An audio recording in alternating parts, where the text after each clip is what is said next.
देख लेते हैं 5 मिनट में 25 खबरें। भारत ने तालिबान से औपचारिक बातचीत शुरू कर दी है। मंगलवार तड़के तक अमेरिकी सैनिकों की अफगानिस्तान से पूरी तरह वापसी हो चुकी है। भारत ने उसके बाद ही तालिबान से आधिकारिक स्तर पर बातचीत शुरू की। भारतीय विदेश मंत्रालय ने बताया, कतर में भारत के राजदूत की दोहा में तालिबान के नेताओं से मुलाकात हुई। भारत के राजदूत दीपक मित्तल ने तालिबान के राजनीतिक कार्यालय के प्रमुख शेर मोहम्मद अब्बास स्टेनकज़ई से मुलाकात की। भारतीय अर्थव्यवस्था की गाड़ी फिर पटरी पर लौट आई है। 2020 और 21 के पहली तिमाही में रिकॉर्ड 20% से ज्यादा का ग्रोथ दिखा, जो इकोनॉमी में तेजी से सुधार के संकेत है।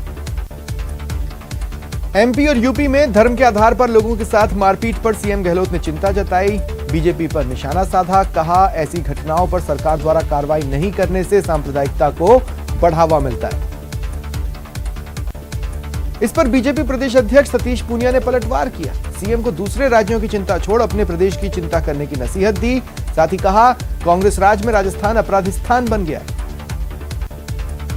कल पंचायती राज चुनाव के तीसरे अंतिम चरण की वोटिंग होगी। 6 जिलों की 25 पंचायत समितियों के लिए चुनाव है।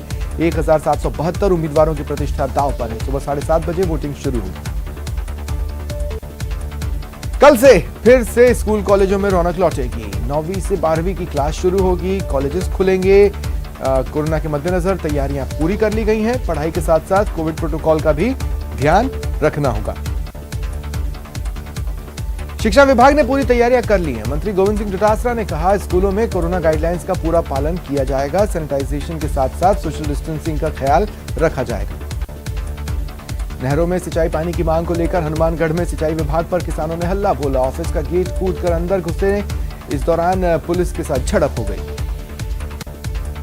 नागौर के श्री बालाजी के पास आज सुबह भीषण हादसे से मध्य प्रदेश के 12 लोगों की मौत हो गई। हादसा उस समय हुआ जब नोखा बाईपास पर एक तूफान जीप और ट्रेलर के बीच जोरदार टक्कर हुई। कर्नाटक के बेंगलुरु के पास भीषण कार एक्सीडेंट में 7 लोगों की मौत हो गई। सोमवार रात करीब 2:30 बजे तेज रफ्तार ऑडी पेड़ से टकरा गई। 12 के स्वरूपपुरा गांव में आकाशीय बिजली से 2 लोगों की मौत हो गई। 2 लोग गंभीर रूप से झुलस गए, जिन्हें इलाज के लिए 12 रेफर किया गया। दुष्कर्म मामले में श्रीगंगानगर पुलिस ने आरोपी कॉलेज संचालक को हॉस्टल संचालक को गिरफ्तार किया। कल संचालक ने हॉस्टल की एक छात्रा को किसी घर में ले जाकर दुष्कर्म का प्रयास किया था, ये उस पर आरोप है। अलवर में अवैध खनन माफियाओं से मिलीभगत के आरोप में एमआईए और 2 कांस्टेबल को एसपी ने सस्पेंड किया और मिलीभगत की विस्तृत जांच सीओ को सौंपी। युवक हत्या मामले में बीकानेर पुलिस ने 24 घंटे में एक आरोपी को गिरफ्तार कर लिया। पूछताछ में आरोपी ने हत्या की बात कबूल की। ट्रैफिक पुलिस पर गाड़ी चढ़ाने वाले आरोपी को उदयपुर पुलिस ने गिरफ्तार किया। इसके कब्जे से कार भी बरामद हुई। डूंगरपुर पुलिस ने लूटपाट वाले गिरोह का खुलासा किया। 7 बदमाश गिरफ्तार हुए। इनके कब्जे से लूटे गए 23 मोबाइल, 2 बाइक जब्त हुई।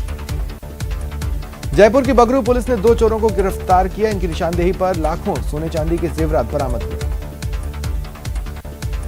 कार चोरी मामले में चित्तौड़गढ़ पुलिस ने गिरफ्तार आरोपी की निशानदेही पर कार बरामद कर ली। वहीं मामले में पुलिस कड़ाई से पूछताछ कर रही है।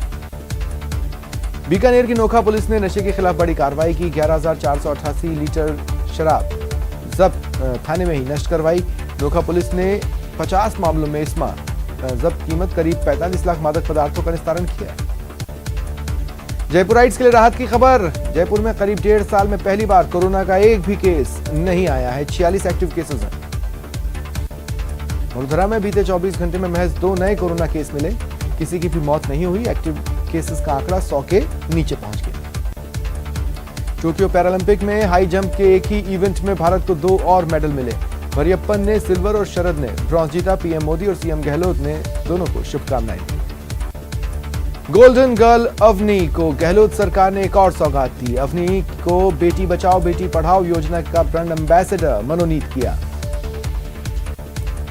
जयपुर समेत कई जिलों में आज काले बदरा जमकर बरसे। लोगों को गर्मी से राहत मिली। जल जमाव से बदहाल ड्रेनेज सिस्टम की पोल भी खुली।